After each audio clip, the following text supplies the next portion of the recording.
আসসালামু আলাইকুম। Hello viewers, আইটিভিতে পক্ষ থেকে আপনাদেরকে স্বাগতম। আইটিভি বরাবরই আপনাদেরকে নতুন নতুন টিপস এবং ট্রিক্স নিয়ে এর আগে অনেক সুন্দর সুন্দর ভিডিও উপহার দিয়েছে। আজকে ফ্রিল্যান্সিং বা আউটসোর্সিং সম্পর্কে আমাদের টিউটোরিয়ালের বিষয়। তো আউটসোর্সিং এর বিষয়ে আমি এখানে বেসিক্যালি ওয়েব ডিজাইন নিয়ে আলোচনা করব। তো ওয়েব ডিজাইন কেন? আউটসোর্সিং অনেক মাধ্যমে করা যায়, তো সেখান থেকে আমরা কেন ওয়েব ডিজাইন চুজ করলাম? এটা একটা আপনার কি বলা যায়, ধরুন এমন যে বাস, প্রাইভেট কার, এরোপ্লেন, আপনি কোনটাতে যাবেন? আপনার সামনে যদি চয়েসের অপশন দেওয়া থাকে, এরোপ্লেনে যাবেন। চাকে তো আজের কথা দরকার নেই। ওয়েব ডিজাইন থেকে আমরা শুরু করলাম। ধারাবাহিকভাবে আমরা ওয়েব ডিজাইনের বিভিন্ন টিউটোরিয়াল আপনার আইটিভিতে আপলোড করতে থাকবো। এগুলা ধারাবাহিকভাবে আপনি পাওয়ার জন্য অবশ্যই আমাদের চ্যানেলটিকে সাবস্ক্রাইব করবেন, আপনার মূল্যবান মতামতগুলো কমেন্টস করবেন, এবং অবশ্যই আমাদের ভিডিওটি যদি ভালো লেগে থাকে লাইক দিবেন। ব্র্যান্ডিং করলাম না? আচ্ছা ঠিক আছে, কাজের কথা চলে আসি। Basic web design part on. আজকের এই পর্বে থাকছে ইন্ট্রোডাকশন। চলুন দেখা যাক ইন্ট্রোডাকশনে কি আছে। ওয়েব ডিজাইন কি? আসলে ওয়েব ডিজাইনটা কি? ওয়েব ডিজাইন হচ্ছে একটি ওয়েবসাইটের জন্য বাহ্যিক অবয়ব তৈরি করা। ওয়েব ডিজাইনের মূল কাজটি হচ্ছে সাইটের জন্য টেমপ্লেট বানানো। এখানে কোনো অ্যাপ্লিকেশন থাকবে না, কোনো প্রকার অ্যাপ্লিকেশন ছাড়া একটা সাইট তৈরি করা, এটাই ওয়েব ডিজাইন। এই ধরনের ডিজাইনকে বলতে পারেন আপনি স্ট্যাটিক ডিজাইন।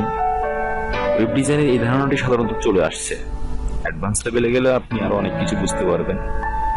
একটি ইম্পর্টেন্ট কথা আপনাদেরকে বলে রাখি, আমি যারা টিউটোরিয়ালটা দেখছেন, আমি ধরে নিচ্ছি আপনি টোটালি আউটসোর্সিং কি বোঝেন না, ওয়েব ডিজাইন কি বোঝেন না।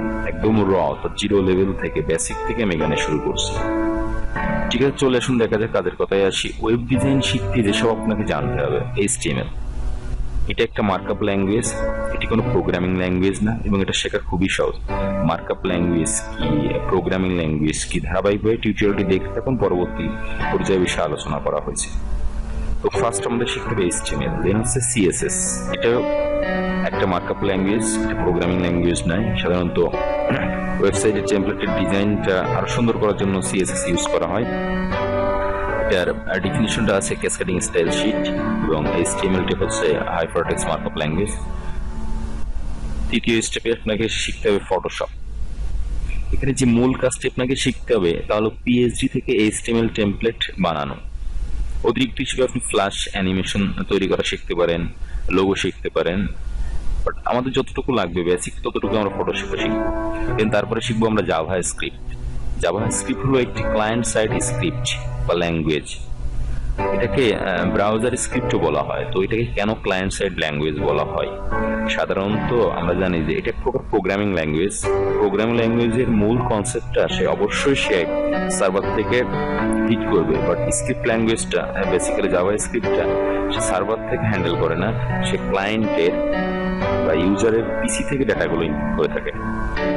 এই বিষয়ে পরবর্তীতে আমরা আরো জানবো। তো এখানে জাস্ট জাভা স্ক্রিপ্টের বেসিকটা আপনাদের দেখানো হবে।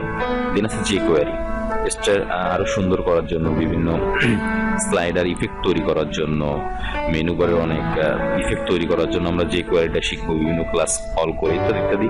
পরবর্তীতে আপনারা সে বিষয়গুলো জানতে পারবেন। জাস্ট ইন্ট্রোডাকশনে আমি যতটুকু সম্ভব বলার চেষ্টা করছি। বিস্তারিত এই পরবর্তী পর্বে আপনাদেরকে জানানো হবে। সব বিষয়ের উপরে ধারাবাহিকভাবে আমরা টিউটোরিয়াল প্রদান করবো। HTML এর উপরে, CSS এর উপরে, HTML অ্যাডভান্স থেকে বেসিক, CSS অ্যাডভান্স থেকে বেসিক, ফটোশপের উপরে আমাদের টিউটোরিয়াল থাকবে, জাভাস্ক্রিপ্টের বেসিক থেকে অ্যাডভান্স তৈরি করা, jQuery, সবগুলোর অ্যাডভান্স পর্যন্ত আপনাদের থাকবে। জাস্ট এখানে আমি ইন্ট্রোডাকশন করছি, আপনাকে যেসব বিষয়গুলো শিখতে হবে।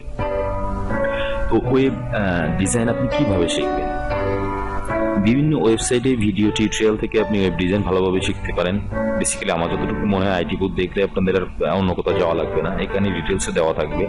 একটু বেসিক থেকে অ্যাডভান্স এবং মার্কেট প্লেসে লাইভে আপনি কিভাবে কাজ করবেন সেই বিষয়গুলো এখানে বলা থাকবে।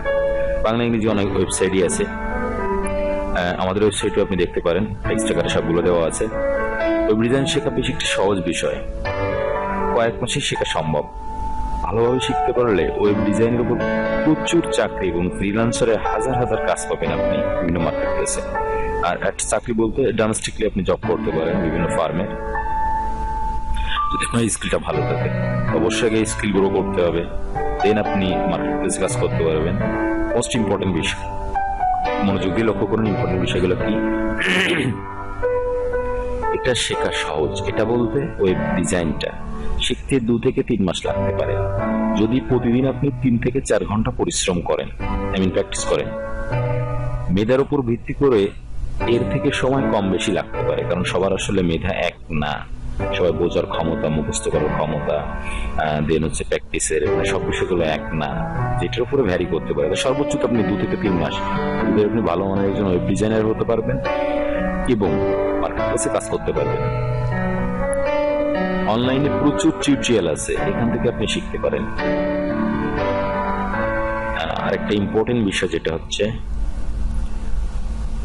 ইউজার কম্পারেটিভলি তথা আপনার ডিজাইন করা পেজ যেন সব ব্রাউজার একই রকম দেখায় সেটা নিশ্চিত করতে হবে আপনার, বিশেষ করে ইন্টারনেট এক্সপ্লোরার। এই বিষয়ে আরো ডিটেলস আমরা পরবর্তী টিউটোরিয়ালে আলোচনা করবো। এখানে যে জিনিসটা আমি বলতে চাচ্ছি সেটা হচ্ছে সব ব্রাউজার আপনার কোডগুলো সাপোর্ট করে, এটাই।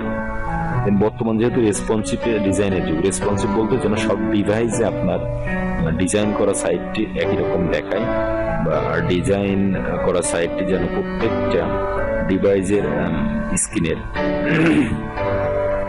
আপনার যে হোয়াইট হাইট সে অনুযায়ী যেন সুন্দরভাবে দেখায়। তো এইটার উপরে আমাদের পরবর্তী টিউটোরিয়ালে আরো বিস্তারিত আলোচনা করা হবে। আমি জাস্ট এখানে শুধু ইন্ট্রোডাকশন করে যাচ্ছি বিষয়গুলো। বিশেষ করে এটার জন্য ব্যবহৃত ফ্রেমওয়ার্ক ভালোভাবে জানতে হবে। হ্যাঁ, ওয়েব ডিজাইনের জন্য ফ্রেমওয়ার্ক আছে অনেকগুলো। ফ্রেমওয়ার্কের মধ্যে সব থেকে নাম করা ফ্রেমওয়ার্কটা হচ্ছে টুইটার বুটস্ট্র্যাপ, অনেকে শুধু বুটস্ট্র্যাপ বলে থাকে। এটা জানতে হবে। এটা সিএসএস এর বিভিন্ন ডিজাইন এখানে বিল্ডিং আছে, জাস্ট আপনাকে ওগুলো কল করা লাগবে। তো এইটা নিয়েও আমি পরবর্তীতে আলোচনা করবো বিস্তারিতভাবে। এই বিষয়টা আমরা আগেও বলেছি যে মোবাইল সহ যে কোনো ডিভাইসে আপনার ডিজাইন করা পেজ যেন একই রকম দেখায়, আর স্ক্রলিং করতে না হয়, তার মানে রেসপন্সিভ। এটার উপর আমরা টিউটোরিয়াল বিস্তারিত আলোচনা করবো, একদম 0 থেকে অ্যাডভান্স লেভেল পর্যন্ত, এবং লাইভ প্রজেক্ট যাতে আপনি করতে পারেন সে বিষয়ে আলোচনা করা হবে। প্রয়োজনীয় টুলস যেমন বিভিন্ন আইডিই, স্টার আইতে যেন ব্রাউজারের মোড ভালো থাকে, বিভিন্ন ফায়ারবাগ একটা অ্যাডঅনস আর কি, বিভিন্ন ধরনের অ্যাডঅনস ইত্যাদি কি ব্যবহার করতে হবে। তো অবশ্যই ধারাবাহিকভাবে টিউটোরিয়ালটি দেখতে থাকুন। আমার যতটুকু সামর্থ্য আমি চেষ্টা করব 0 থেকে একদম র লেভেল থেকে আপনাদেরকে অ্যাডভান্স পর্যন্ত ওয়েব ডিজাইন শেখানোর জন্য। এখানে ওয়েব ডিজাইনের টোটাল A to Z বিষয় দেওয়া থাকবে। তো এই জন্য অবশ্যই আপনি সাবস্ক্রাইব করুন, যাতে পরবর্তী টিউটোরিয়ালটা আমরা যখন সাইডে আপলোড করি আপনি যাতে নোটিফিকেশনটা পেতে পারেন। Thank you for watching. যদি টিউটোরিয়ালটা ভালো লেগে থাকে তো অবশ্যই কমেন্ট করবেন, লাইক দিবেন, এবং আমাদের ফেসবুকে পেজে আপনি আপনার মূল্যবান মতামত জানাতে পারেন। আমাদের গ্রুপে আপনার অভিজ্ঞতা শেয়ার করতে পারেন, কোনো সমস্যা থাকলে আমরা সেখানে হেল্প করবো আপনাকে। এবং বিভিন্ন প্রকার রিসোর্স যেটা এখানে দেওয়া সম্ভব হয়নি, সেখানে আপনি যদি অ্যাডভান্স লেভেলে থেকে থাকেন, আপনার কোনো সমস্যা হয়ে থাকে ডিজাইনের ক্ষেত্রে, সে বিষয়ে সেখানে আমরা অবশ্যই চেষ্টা করবো আপনাদেরকে হেল্প করার জন্য। থ্যাংক ইউ ফর ওয়াচিং, ভালো থাকবেন।